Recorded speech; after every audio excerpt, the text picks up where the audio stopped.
नमो अर्यन्ताणं नमो सिद्धाणं नमो आर्याणं नमो विज्ञायणं नमो लोये सव्वसामम्। समंतभद्र स्वामी विरचित શ્રી રત્નકરણક શ્રાવકાચાર એનો સ્વાધ્યાય આજથી આપણે શરૂ કરી રહ્યા છીએ.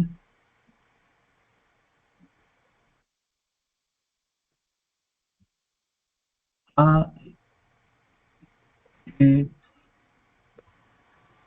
સમંતભદ્ર સ્વામીનું એક ઉત્કૃષ્ટ શાસ્ત્ર છે અને ચરણાનુયોગનો ગ્રંથ છે. ચરણાનુયોગનો ગ્રંથ છે અને એમાં શ્રાવકના આચારની મુખ્યપણે વાત કરવામાં આવી છે.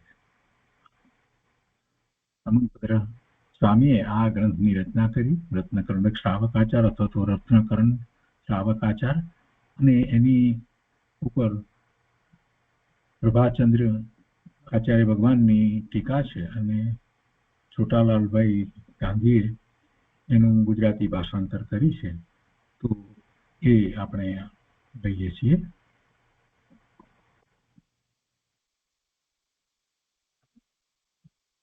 રત્નકરણક શ્રાવકાચાર શ્રી પ્રભાચંદ્ર આચાર્ય ભગવાનની સંસ્કૃત ટીકા અને એનો ગુજરાતી અનુવાદ સહિત અને ગુજરાતી અનુવાદ કરનાર છોટાલાલ ગુલાબચંદ ગાંધી છે. એમણે એ અનુવાદ કર્યો છે. સમંતભદ્રાચાર્ય વિક્રમની બીજી સદીમાં થઈ ગયા, એટલે કુલકુંદાચાર્ય ભગવાન પછીથી આશરે 100-150 વર્ષ પછીથી થયા.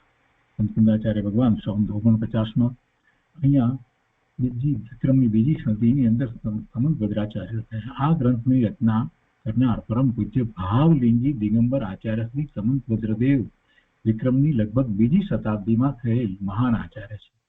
એમણે ઘણા ગ્રંથોની રચના કરી છે. આપ્તમીમાંસા, જનશ્રુતિ શતક, સ્વયંભૂ સૂત્ર, યુક્તાનુશાસન, ગંધ અસ્થિ મહાભાષ્ય એટલે તત્વાર્થ સૂત્રની ટીકા. જો તત્વાર્થ સૂત્રની રચના ઉમાસ્વાતીજી ભગવાને કરી. ઉમાસ્વાતીજી ભગવાન કુલકુંદાચાર્ય ભગવાનના શિષ્ય હતા. કુલકુંદાચાર્ય ભગવાન જયારે 749માં એમ જયારે ગુરુદેવ વાત કરે છે તો એ પછી એ જ અરસામાં ઉમાસ્વાતીજી ભગવાન હોય, એટલે એ પણ પહેલા સૈતામાં હોય તો બીજા સૈતા સુધી હોય, અને એ પછીથી બીજા સૈતાની અંદર આ સમંતભદ્ર સ્વામી થયા. તો સમંતભદ્રાચાર્યએ એની ટીકા કરી છે, તત્વાર્થ સૂત્રની ટીકા એમણે કરી છે. એ સિવાય પોતે બીજા પણ આ ગ્રંથોની રચના કરી છે, જીવશુદ્ધિ તથા રત્નકરણક શ્રાવકાચાર. અને આ રત્નકરણક શ્રાવકાચાર ગ્રંથ છે એ તેઓશ્રીની ઉત્તમ રચનાઓ પૈકીનો એક ગ્રંથ માનવામાં આવે છે. સમંતભદ્ર સ્વામીએ આ રચના તો બીજી શતાબ્દીમાં કરી, વિક્રમની બીજી શતાબ્દીમાં, પણ તે પછીથી એની ઉપર ટીકાઓ બીજી લખાઈ. પરંતુ જે ટીકા જે પ્રભાચંદ્રજીએ લખી તે આ ટીકા છે. અને એ ટીકાની રચના કરનાર આચાર્ય ભગવાન પ્રભાચંદ્રજીની બીજી ટીકા આપણે કરી છે, સમાધિ તંત્ર અને આત્માનુશાસનની. તો કહે છે કે જેમ આ શાસ્ત્રના રચયિતા આચાર્ય દેવ મહાન છે, તેમ આ ગ્રંથના ટીકાકાર આચાર્ય પ્રભાચંદ્ર પણ વિક્રમની 10મી સદીમાં થયેલ મહા આચાર્ય છે. તેમના રચેલા અન્ય ગ્રંથો પ્રમેય કમલમાર્થન, પરીક્ષામુખ વ્યાખ્યા, તત્વાર્થ વૃત્તિ પદ વિવરણ, લઘ્યસ્ત્ર વ્યાખ્યા, તત્વાર્થ વૃત્તિ પદ વિવરણ, સર્વાર્થ સિદ્ધિ વ્યાખ્યા, જૈનેન્દ્ર વ્યાકરણ, પ્રવચનસાર વ્યાખ્યા, સમાધિ તંત્ર ટીકા. આ સમાધિ તંત્ર ગ્રંથની નો સ્વાધ્યાય આપણે ઘણા વખત પહેલા કર્યો છે અને એની ટીકા પ્રભાચંદ્રજીની હતી. આત્માનુશાસનના આપણે અમુક અધ્યાય કર્યા છે અને જે ખાસ કરી અને ધર્મ ધ્યાન આરાધનાની અંદર કરવામાં આવ્યા ધ્યાન અપેક્ષાથી, તો 2 અધિકાર આપણે કર્યા હતા. તો એની ટીકા પણ એમની જ છે. તો એવા એ આચાર્ય ભગવાનની ટીકા છે. અને છોટાલાલ ગાંધીએ તો કેટલાક શાસ્ત્રોના ગુજરાતી ભાષાંતર કર્યા છે. સંસ્કૃતનું જ્ઞાન પણ ઘણું હતું. તો હવે આપણે આ શાસ્ત્રની શરૂઆત કરીએ છીએ. આ શાસ્ત્રની અંદર 150 ગાથા છે અને એના 7 અધિકાર છે. અને 7 અધિકારની અંદર આચાર્ય ભગવાને શ્રાવકને માટેની મહત્વની વાત કરી છે. સમ્યક દર્શન સહિત શ્રાવકને કેવા આચાર હોવા જોઈએ, કેવું આચરણ હોવું જોઈએ એનું સંપૂર્ણ માર્ગદર્શન આપણને આમાંથી પ્રાપ્ત થાય છે. રત્નકરંડક શ્રાવકાચાર સમંતભદ્ર સ્વામી વિરચિત અને શ્રી પ્રભાચંદ્ર આચાર્ય વિનિર્મિત સંસ્કૃત ટીકા. તો એમાં પહેલું મંગલાચરણ જે છે તે શ્રી પ્રભાચંદ્રજી કરે છે આચાર્ય ભગવાન. સમંતભદ્રમ નિખિલાત્મબોધન જીનમ પ્રણમ્યાખિલ કર્મશોધનમ નિબંધનમ રત્નકરંડે કે પરમ કરોમી ભવ્ય પ્રતિબોધનાકરમ. એ શ્લોક દ્વારા પ્રભાચંદ્રજી એ મંગલાચરણ કરે છે. ટીકાકાર આચાર્ય પ્રભાકર ટીકાની શરૂઆતમાં મંગલાચરણ પૂર્વક ટીકા કરવાની પ્રતિજ્ઞા પૂર્વક કહે છે કે, એટલે આ શ્લોકના અન્વયાર્થમાં કહે છે કે નિખિલાત્મબોધનમ, જેઓ સમસ્ત પદાર્થોના સ્વરૂપના જાણનાર છે એવા, જેઓ સમસ્ત પદાર્થોના સ્વરૂપના જાણનાર છે એવા. એક શબ્દ મૂક્યો છે, કેટલો સુંદર શબ્દ મૂક્યો છે, નિખિલાત્મબોધનમ. એટલે કેવો બોધ પામેલા છે એ આખું એ વિશેષણ સાથે આખો શબ્દ જે મૂકી દીધો છે નિખિલાત્મબોધ. તો એમાં એનો અર્થ એ થાય છે કે સમસ્ત પદાર્થોના સ્વરૂપના જાણનાર છે એવા. પછી બીજો શબ્દ એવી જ રીતે મૂક્યો છે કે અખિલ કર્મ શોધનમ, જેઓ સમસ્ત કર્મોનો નાશ કરનારા છે એવા. અને પછી એના પછી એવી જ રીતે ત્રીજો શબ્દ છે ભવ્ય પ્રતિબોધનાકરમ, એટલે કે જેઓ ભવ્ય જીવોને પ્રતિબોધ કરનારા છે એવા. એવા ભગવાનની વાત કરી છે અહીંયા તો. જેઓ સમસ્ત પદાર્થોના સ્વરૂપના જાણનાર છે એવા, જેઓ સમસ્ત કર્મોનો નાશ કરનારા છે એવા, જેઓ ભવ્ય જીવોને પ્રતિબોધ કરનારા છે એવા. અને પછી એ છે કે સમંતભદ્ર પરમ જીનમ, સમંતભદ્ર જીનેશ્વર દેવને, એટલે સમસ્ત પ્રકારે એનો અહીંયા જે આખો શ્લેષ જે રીતે કર્યો છે એનો અર્થ પણ બહુ સુંદર રીતે મૂક્યો છે. સમંતભદ્ર જીનેશ્વર દેવ ને એમ કરીને વાત લીધી છે, પણ એમાં આખી વાત આ રીતે છે કે સમંતભદ્ર પરમ જીનમ. તો આખો શ્લેષ આ રીતે છે કે સમસ્ત પ્રકારે કલ્યાણથી યુક્ત એવા, બહારથી અને અંદરથી, સમસ્ત પ્રકારે કલ્યાણ યુક્ત એવા બહારથી અને અંદરથી બધી તરફથી ભદ્રરૂપ છે એવા જીનેશ્વર દેવને નમસ્કાર કરીને. સમંતભદ્ર શબ્દ પ્રયોગ કરી અને એમાં બે વાત મૂકી દીધી છે, શ્લેષ તરીકે મૂકી છે. સમંતભદ્રને પણ પોતે નમસ્કાર કરે છે અને જીનેશ્વર ભગવાનને પણ નમસ્કાર કરે છે. તો એમને પ્રણમ્ય નમસ્કાર કરીને રત્નકરંડકે નિબંધનમ કરોમી, રત્નકરંડક શ્રાવકાચારની ઉપર નિબંધન એટલે ટીકા વિવરણ હું કરું છું. હું એટલે પ્રભાચંદ્ર આચાર્ય ભગવાન કરે છે. આ એમનું મંગલાચરણ છે. અને પછી આગળ લખે છે કે રત્નોના રક્ષણના ઉપાયભૂત રત્નકરંડક રૂપ સમ્યક દર્શન આદિ રત્નોના પાલનના ઉપાયભૂત રત્નકરંડક નામના શાસ્ત્રની રચના કરવાના ઈચ્છુક શ્રી સમંતભદ્ર સ્વામી નિર્વિઘ્ને શાસ્ત્રની પરિસમાપ્તિ આદિરૂપ ફળની અભિલાષા રાખીને ઇષ્ટ દેવતા વિશેષને નમસ્કાર કરીને કહે છે. હવે બીજું મંગલાચરણ એ સમંતભદ્ર સ્વામીનું છે. જો એક સરસ વાત અહીંયા મૂકી દીધી છે, રત્નકરંડક આ શબ્દ જે આવ્યો તો સૌથી પહેલો વિચાર એ થયો હતો કે આવું નામ કેમ આપવામાં આવ્યું, રત્નકરંડક શ્રાવકાચાર. એનો ઉત્તર અહીંયા આપ્યો છે. સમ્યક દર્શન આદિ રત્નો, સમ્યક દર્શન, સમ્યક જ્ઞાન, સમ્યક ચારિત્ર, એ ત્રણને રત્ન કહેવામાં આવે છે. રત્નત્રયાત્મક માર્ગ કહેવામાં આવે છે. તો ત્રણ રત્નો રૂપ માર્ગ છે, સમ્યક દર્શન, સમ્યક જ્ઞાન અને સમ્યક ચારિત્ર રૂપ. એ રત્નોના પાલન ઉપાય બે વાત સાથે લીધી છે. સમ્યક દર્શન આદિ રત્નોના પાલનના ઉપાયભૂત, એટલે એનું પાલન કરવું અને એની પ્રાપ્તિ કરવી. પાલનનો ઉપાય અને એની પ્રાપ્તિનો ઉપાય પણ એમાં સાથે સમજાય છે. રત્નોના રક્ષણના ઉપાયભૂત એવા રત્નોનું રક્ષણ કરવું છે, પાલન કરવું છે, એને માટે એનું આ શાસ્ત્ર છે. બીજી રીતે કહીએ તો જેને સમ્યક દર્શન પ્રગટ થયું છે એને આવા રત્નો પ્રાપ્ત થયા છે, એને જ આવા રત્નો પ્રાપ્ત થયા છે. તો એનું રક્ષણ કરવું, અને રક્ષણ કરે, અને સમ્યક દર્શન પ્રગટ થયું છે તેનું રક્ષણ કરે, એટલે કે એમાંથી એને પડવાનું ન થાય. તો સમ્યક દર્શન જે જીવે પ્રગટ કર્યું છે એને તો ઉત્તર શુદ્ધિની વૃદ્ધિ જ થતી જાય. એક વખત સમ્યક દર્શન થયા પછીથી એને પાછા પડવાનું નથી થતું. કોઈક કરોડો એવા સમ્યક દ્રષ્ટિ જીવમાંથી કોઈકને જેવું પડવાનું થાય, પણ એ પણ પાછું સ્થિતિકરણ કરી લે છે. પણ મુખ્યતાથી વિચાર કરીએ તો જેને સમ્યક દર્શન થયું છે એને તો ઉત્તર શુદ્ધિની વૃદ્ધિ જ થાય છે. એટલે એના પાલનનો વિચાર જે કરીએ, એટલે કે એને અંતરંગ દશા એવી છે, એમાં શુદ્ધિની વૃદ્ધિ થઈ ગઈ છે, તો એ વખતે એને બાહ્યમાં કેવું ચારિત્ર છે એની વાત આ ગ્રંથમાં કરવામાં આવી છે.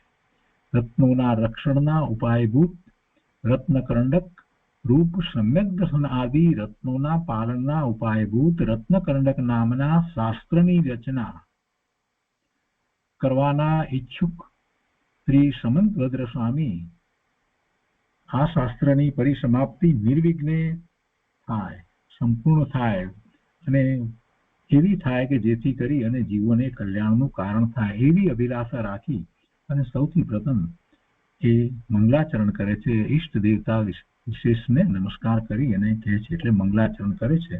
અને એ સમંતભદ્ર સ્વામીનો આ પહેલો શ્લોક છે, મંગલાચરણનો શ્લોક છે. તો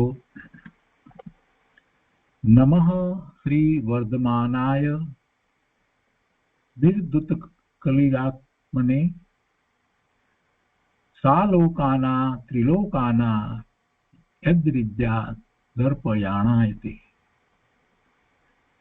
એના અર્થમાં કહે છે કે નિર્દુત કલિલાત્મને, જેમના આત્માએ જ્ઞાનાવરણ આદિ કર્મરૂપ પાપોનો નાશ કર્યો છે, અથવા અને જેમના આત્માએ હિતોપદેશ આપીને અન્ય જીવોના જ્ઞાનાવરણ આદિ કર્મરૂપ પાપનો નાશ કર્યો છે, એવા ભગવાનની વાત કરી છે. મહાવીર સ્વામી ભગવાનને નમસ્કાર કર્યા છે, તો આપણને ખ્યાલમાં આવે છે. વર્ધમાન સ્વામીને નમસ્કાર કર્યા છે, સન્મતિનાથ વીર સ્વામીને નમસ્કાર કર્યા છે.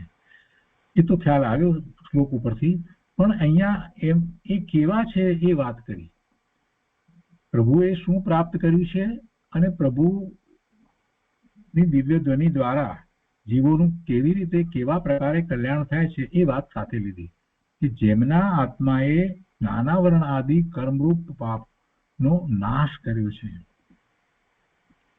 એ વખતનો વિચાર કરીએ. જ્યારે આ નમસ્કાર કરે છે તો સામાન્ય રીતે તીર્થંકર અવસ્થામાં જ્યારે હોય એ રીતે નમસ્કાર કરે. કેમ કે તીર્થંકર અવસ્થામાં જે છે એને નમસ્કાર કરીએ ત્યારે નામ સહિત નમસ્કાર હોય છે. પછી એ પરમાત્મા સિદ્ધ થઈ જાય છે, એટલે સામાન્ય રીતે આપણે એમ ઓળખીએ તો છીએ કે આ વર્ધમાન સ્વામી જે સિદ્ધ થયા છે તેમને પણ હું નમસ્કાર કરું છું એમ કરીએ છીએ. પણ મુખ્યત્વે આપણે જે પ્રતિમાને નમસ્કાર કરીએ છીએ તો પ્રતિમા એ વખતે જ્યારે તીર્થંકરતા એ સમયની છે, એટલે ભૂત નૈગમ નયથી આપણે વર્ધમાન સ્વામી મહાવીર સ્વામી ભગવાનને નમસ્કાર કરીએ છીએ. અને આચાર્ય ભગવાને પણ એવી રીતે ભૂત નૈગમ નયથી તીર્થંકર અવસ્થામાં વર્ધમાન મહાવીર સ્વામી ભગવાનને નમસ્કાર કર્યા છે. અને સાથે ને સાથે અંતરમાં એ પણ ભાવ રમે છે કે અત્યારે એ વર્તમાનમાં સિદ્ધ દશામાં છે. તો એ છે કે જેમના આત્માએ જ્ઞાનાવરણ આદિ કર્મરૂપ પાપોનો નાશ કર્યો છે, એવી વાત લીધી છે. નાશ કરનાર કોણ છે? આત્મા છે. આત્મા તો કર્મને સ્પર્શતો પણ નથી ને, તો પછી આમ કેમ વાત કરવામાં આવી છે? કથન શૈલીમાં તો એમ જ આવે. અને પુરુષાર્થનો વિચાર કરીએ છીએ તો વાત બરાબર બેસે છે કે એ કર્મ રૂપ પાપોનો નાશ કર્યો, 4 ઘાતી કર્મોનો પહેલા નાશ થયો. તો એ નાશ થયો છે કેવી રીતે, કોણે કર્યો? બીજા કોઈએ કર્યો એમ નથી. એ આત્માએ પોતે જ પોતાના સ્વરૂપમાં વિશેષ એકાગ્રતા અને આગળ વધી અને સ્થિરતા કરી અને એ ચારે ઘાતી કર્મોનો ક્ષય કર્યો. એટલે કે પોતે તો પોતાના સ્વરૂપમાં સ્થિરતા કરી એટલે અનંત ચતુષ્ટય પ્રગટ કર્યા. અનંત ચતુષ્ટય પ્રગટ કર્યા. અનંત જ્ઞાન, અનંત દર્શન, અનંત વીર્ય, અનંત સુખ એવા ચતુષ્ટય પ્રગટ કર્યા અને અનંત ગુણો પૂર્ણપણે એમણે તો પ્રગટ કર્યા. જ્યારે પોતાની દશા આવી થઈ છે એટલે સામે પેલા ઘાતી કર્મો જે છે એનો ક્ષય થઈ જાય છે. ચારે ઘાતી કર્મોનો ક્ષય થઈ જાય છે 13મા ગુણસ્થાનની દશામાં. પ્રભુને અર્યંત દશાની અંદર એટલે તીર્થંકર થયા છે ત્યારે થઈ જાય છે. અને તે પછીથી એમની દિવ્ય ધ્વનિ દ્વારા બીજા જીવો હિતનો ઉપદેશ પ્રાપ્ત કરે છે. પછી પ્રભુ તો પોતાના સ્વરૂપમાં સ્થિર થયા છે, તીર્થંકર થયા છે, એટલે હવે એમને તો કોઈ વિકલ્પ નથી, કોઈ રાગ નથી કે પોતે કાંઈ પ્રવચન આપે કે વ્યાખ્યાન કરે એવી કોઈ વાત હોતી નથી. પણ એમને તીર્થંકર નામ ગોત્ર બંધાયું છે. તેથી હવે જ્યારે તીર્થંકર થયા છે ત્યારે એ તીર્થના કરનારા છે એટલે કે એમના દ્વારા જીવોનું કલ્યાણ થાય છે. એ જ મોટું તીર્થ છે. પૂર્વે એમને એવી ભાવના ભાવી હતી, તીર્થંકર નામ ગોત્ર બાંધ્યું ત્યારે એવી બહુ જ ભાવના ભાવી હતી કે જગતના બધા જીવો પૂર્ણ દશાને પ્રાપ્ત કરે. કેમ કે પોતાને એવી અનુભૂતિ થઈ હતી એ પૂર્વના ભાવની અંદર એવી અનુભૂતિ થઈ હતી, આનંદની અનુભૂતિ થઈ હતી, એટલે એમને એવી ભાવના ભાવી હતી. એટલે પછી એ ભાવનાને કારણે ત્યારે તીર્થંકર નામ ગોત્ર બંધાયું છે. અને બીજા પણ આપણે 16 કારણ ભાવના કહીએ છીએ, પણ મુખ્ય ભાવના તો આ છે. તો હવે એ ભાવના પૂરી થવા માટે પોતે જ્યાં સુધી પૂર્ણ ન થાય ત્યાં સુધી તો એ શક્ય નથી. તો પોતાની પૂર્ણ દશા થઈ ત્યારે પોતે તો તીર્થંકર થયા, સ્વરૂપમાં સ્થિર થયા. તો પેલી ભાવના જે હતી બધા જીવોનું કલ્યાણ અને એ પણ પૂર્ણ દશા પામી શકે એવું કલ્યાણ, તો એવી ભાવનાની પૂર્તિ થવાને અર્થે એ ઓમકાર ધ્વનિ એમના શરીરમાંથી છૂટે છે અને એ દ્વારા જીવો જ્ઞાન પ્રકાશ પામે છે. એ વાત અહીંયા લીધી છે કે અથવા એટલે કે જેમના આત્માએ હિત ઉપદેશ આપીને અન્ય જીવોના જ્ઞાનાવરણ આદિ કર્મરૂપ પાપોનો નાશ કર્યો છે. એટલે એમની નિશ્રામાં બેસીને ગણધર ભગવાન, આચાર્ય ભગવાન, બીજા પણ મુનિ વગેરે પણ એમાંના કેટલાક તો અને ગણધર ભગવાન તો નિયમથી એ બધા પણ કેવળ જ્ઞાન પ્રગટ કરે છે અને પછી નિર્વાણ પામી અને સિદ્ધ થાય છે. એટલે એમના એ બધા જીવોના કર્મો રૂપી પાપોનો નાશ કર્યો છે. એ જ્ઞાન અપેક્ષાએ તો આપણે એમ કહીએ કે ભગવાનની દિવ્ય ધ્વનિ જે છે એ એમને બીજા જીવોને કેવળ જ્ઞાન પ્રગટ કરવામાં નિમિત્ત કારણ થઈ છે. પણ આખી વાત જે છે ધર્મનું મૂળ જો કોઈ કંઈ હોય તો સર્વજ્ઞ છે. એટલે એમ જ કહેવાય કે એમના દ્વારા અન્ય જીવોએ પણ પોતાનું કલ્યાણ કર્યું. અન્ય જીવોના જ્ઞાનાવરણ આદિ કર્મનો નાશ કરનાર અર્યંત પરમાત્મા જ છે. અને એ અર્યંત પરમાત્મા કેવા છે એનું વર્ણન આપણે નમોત્થોણમના પાઠમાં ઘણી વખત વાંચ્યું છે. પોતે પ્રાપ્ત કર્યું છે ને બીજાને પ્રાપ્ત કરાવનારા છે. બધી વસ્તુમાં એ વાત આવે છે. પોતે કસાયોને જીત્યા છે ને બીજાઓને કસાયો જીતાડનારા છે. પોતે આ જ્ઞાન દર્શન વગેરે પ્રાપ્ત કર્યા છે અને બીજાઓને એ પ્રાપ્ત કરાવનારા છે. એ આખું વર્ણન આપણે જયારે વાંચીએ છીએ ત્યારે ખ્યાલ આવે છે કે તીર્થંકર ભગવાન કેવા. અને અહીંયા તો એક લીટીની અંદર એ વાત કરી દીધી, એક શબ્દ એવો મૂકી દીધો અને એમાં કહી દીધું કે જેમના આત્માએ જ્ઞાનાવરણ આદિ કર્મરૂપ પાપનો નાશ કર્યો છે અથવા જેમના આત્માએ હિતોપદેશ આપીને અન્ય જીવોના જ્ઞાનાવરણ આદિ કર્મરૂપ પાપનો નાશ કર્યો છે. એવા પછી કહે છે કે અને અવિદ્યા એટલે કે જેમની વિદ્યા યદ વિદ્યા તો જેમની વિદ્યા અર્થાત કેવળ જ્ઞાન સાલોકાનામ એટલે કે આ લોકાકાશ સહિત આગળ મૂક્યો છે અલોકાકાશ સહિત. હવે લોકાકાશમાં રહેલા 6 દ્રવ્યો અને ત્રણેય કાળના બધા જ પદાર્થોનું જ્ઞાન સર્વજ્ઞ પરમાત્માને હોય છે. એ વાત તો આપણે બોલીએ છીએ, પણ સાથે ને સાથે અલોકાકાશનું પણ એમને તો જ્ઞાન છે. કેમ કે એ પણ જ્ઞેય છે. તો જે જ્ઞેય માત્રને જે જાણે છે, જે જ્ઞેય માત્રને જે જાણે છે એ કેવળ જ્ઞાન છે. એટલે કેવળ જ્ઞાનમાં, સર્વજ્ઞતામાં તો એ લોકાકાશના બધા જ પદાર્થોનું, ત્રણેય કાળનું જ્ઞાન છે એમને, અને સાથે સાથે અલોકાકાશ જેનો અંત નથી એનું પણ એમને જ્ઞાન છે. એટલે અલોકાકાશ સહિત ત્રિલોકાનામ એટલે ત્રણેય લોકના વિષયમાં દર્પણ આયાતે એટલે દર્પણની સમાન વર્તે છે. અર્થાત દર્પણની જેમ તેમના કેવળ જ્ઞાનમાં અલોક સહિત ત્રણેય લોકના સમસ્ત પદાર્થો પ્રતિબિંબિત થાય છે. જો દર્પણની જેમ શબ્દ મૂક્યો છે એનું મહત્વ છે. એ જે જાણે છે તો એ દર્પણની જેમ જાણે છે. દર્પણ કાંઈ કરતું નથી, જ્ઞેયોને જાણે છે, જ્ઞેયોને પ્રતિબિંબિત કરે છે. એમ ભગવાનનું જ્ઞાન, કેવળ જ્ઞાન એવું છે કે દરેક સમયની કેવળ જ્ઞાનની પર્યાય જે છે એમાં યુગપત બધા જ જ્ઞેયો પ્રતિબિંબિત થાય છે. અને પછી તસ્મૈ શ્રી વર્ધમાનાય નમઃ, એવા શ્રી વર્ધમાન સ્વામીને નમસ્કાર હો, નમસ્કાર હો, નમસ્કાર હો.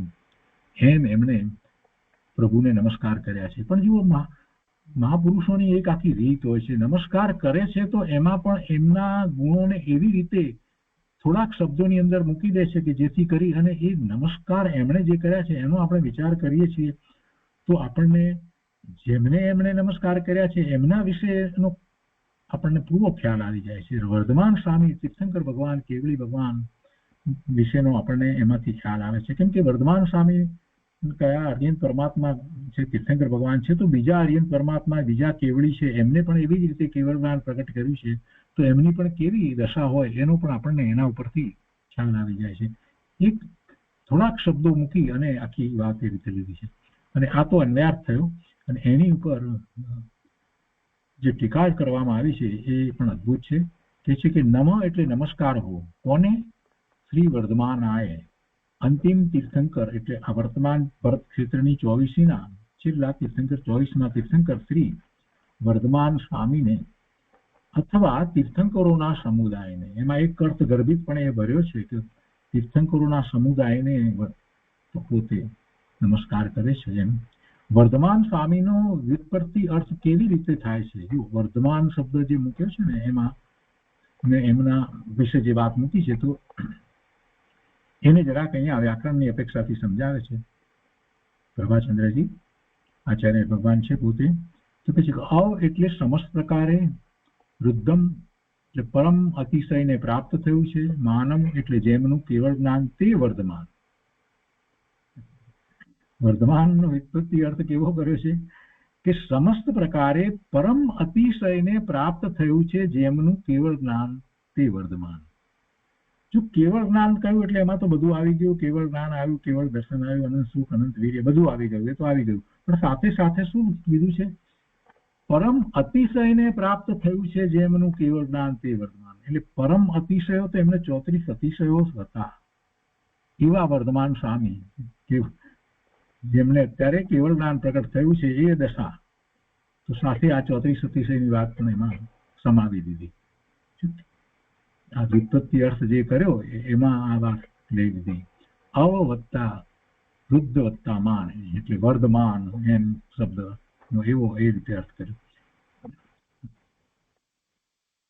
અવ વૃદ્ધમ માનમ એનો અર્થ એ રીતે કર્યો. અને પછી કહે છે કે અવ વત્તા વૃદ્ધ વત્તા માન, અને એ રીતે છે. પછી કહે છે કે અવાપ્યોર લોપમ, અવ્યાપ્યોર લોપ, એ વ્યાકરણ સૂત્રના આધારે અવ શબ્દના અનો લોપ થયો છે.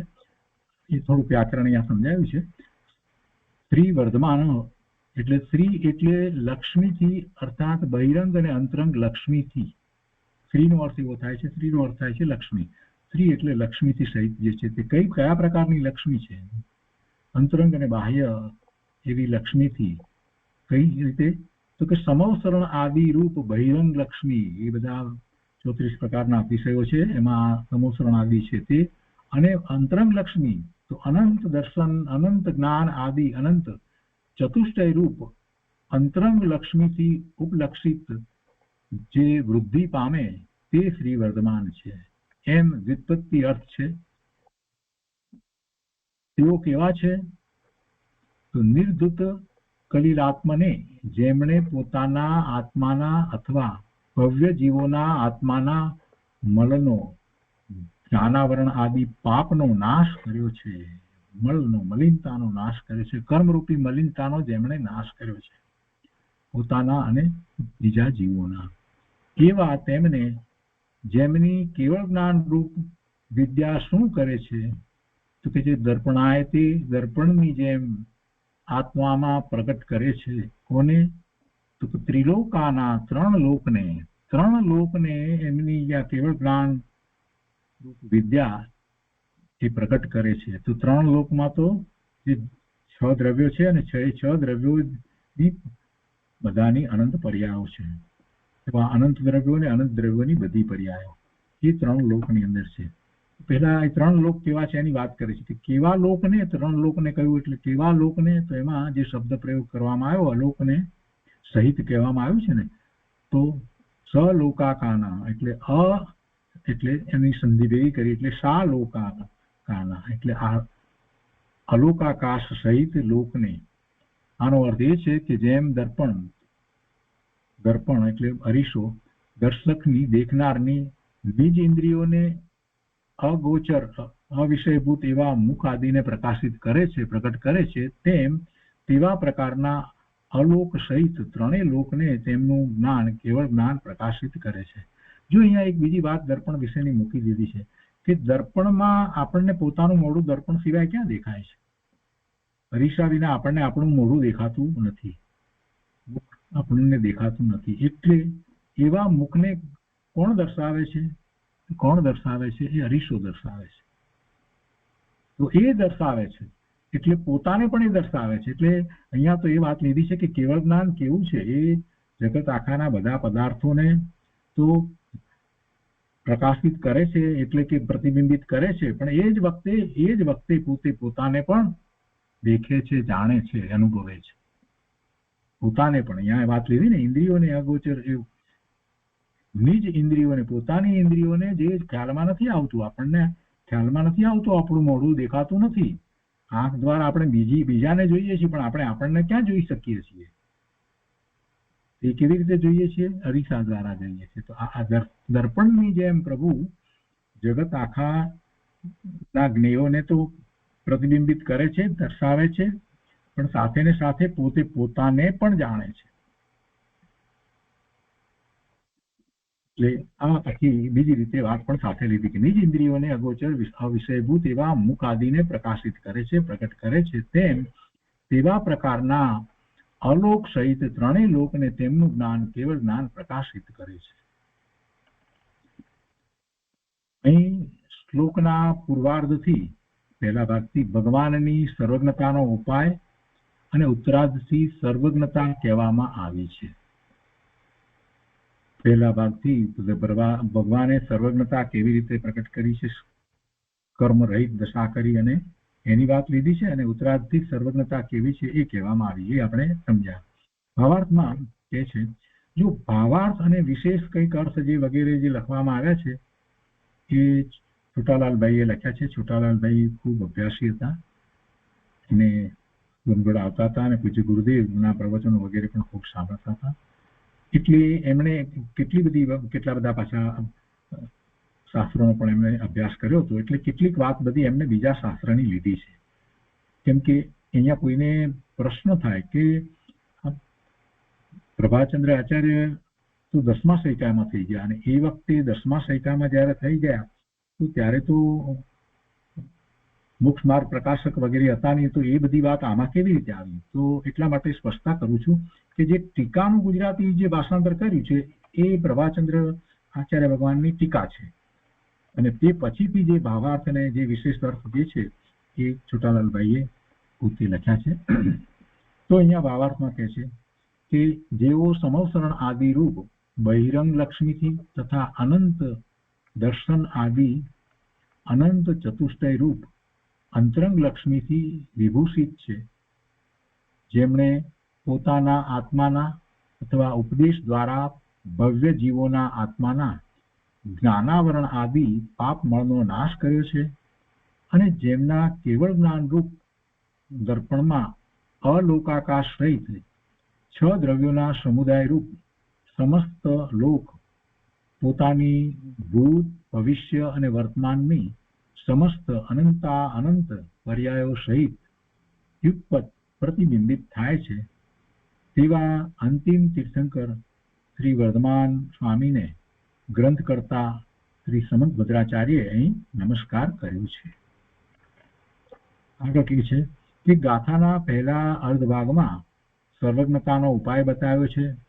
તેનો અર્થ એ છે કે ભગવાન જ્યારે પોતાના આત્મામાં લીન થયા ત્યારે ભાવ કર્મનો નાશ થયો અને નિમિત્ત રૂપ જે જ્ઞાનાવરણ આદિ પાપ કર્મ હતા તેનો અભાવ થયો.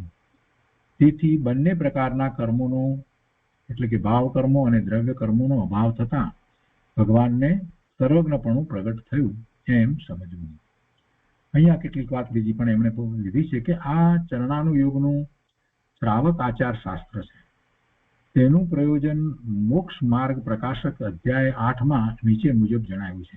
એટલે મોક્ષ માર્ગ પ્રકાશક તો પંડિત ટોડરમલજીએ 300 વર્ષ પહેલા લખ્યું, એટલે એ વાત કંઈ એ વખતે હતી એમ નથી. આમ છોટાભાઈએ આ આપણને સમજ આપવા માટે પોતે આ કેટલીક વાત લખી છે. તો કહે છે કે મોક્ષ માર્ગ પ્રકાશકના 8મા અધ્યાય છે ને એની અંદર આ રીતે વાત છે. ચરણાનુયોગ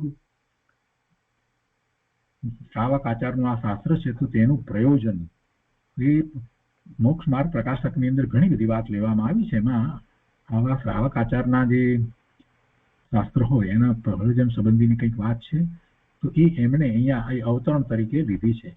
તો જે જીવ તત્વજ્ઞાની થઈ આ ચરણાનુયોગને અભ્યાસે છે તેને એ બધા આચરણ પોતાના વિતરાગ ભાવને અનુરૂપ પાસે છે. તત્વજ્ઞાની થઈ એટલે એનો અર્થ શું થયો? તત્વજ્ઞાની થયો છે તત્વાર્થ સિદ્ધાંત તત્વનું જ્ઞાન અને પછી તત્વનું અનુચરણ એમ જ આવે ને ત્રીજી વાત. એટલે એ સમ્યક દ્રષ્ટિ થયો છે. જે જીવ તત્વજ્ઞાની થઈ એટલે સમ્યક દ્રષ્ટિ થઈ આ ચરણાનુયોગને અભ્યાસે છે તેને એ બધા આચરણ એમાં જે કહેવામાં આવે છે બધા આચરણ પોતાના વિતરાગ ભાવને અનુરૂપ પાસે છે.